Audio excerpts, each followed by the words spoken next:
तो ईरान का यूएई पर अटैक हो गया। अब रास अल खैमा अमीरात में यह अटैक हुआ है। आसमान में धुएं का गुबार नजर आ रहा है। तस्वीरों में हम आपको दिखाने की कोशिश करेंगे।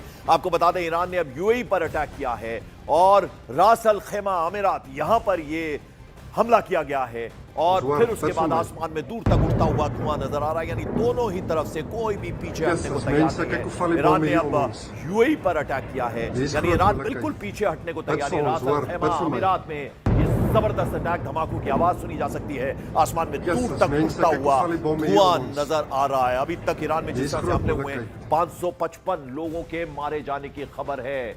आप समझ सकते हैं कि युद्ध की भीषणता, आप कितना एग्रेसिव मोड में, दोनों ही तरफ से कोई भी पीछे हटने को तैयार नहीं है। यानी इजराइल अमेरिका एक तरफ तो दूसरी तरफ ईरान, अब हमले दोनों तरफ से तेज हैं। और अब जो लेटेस्ट खबर है वो ये कि यूएई पर अटैक किया है। रास अल खैमा अमीरात में यह अटैक हुआ है और आसमान में दूर तक धुआं, उसका गुबार उठता हुआ नजर आया। इस बीच ईरान इजराइल युद्ध पर खुफिया एजेंसी अलर्ट आया है। यूएस ईरान इजराइल दूतावास के बाहर अलर्ट कर दिया गया, यानी तीनों ही देशों के जो एम्बेसीज हैं वहां सुरक्षा बढ़ा दी गई है।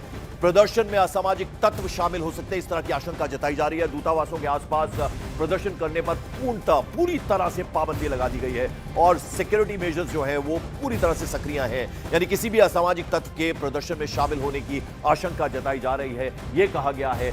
यानी यूएस, उसके अलावा ईरान इजराइल दूतावास के बाहर अलर्ट जो है वो हो गया है।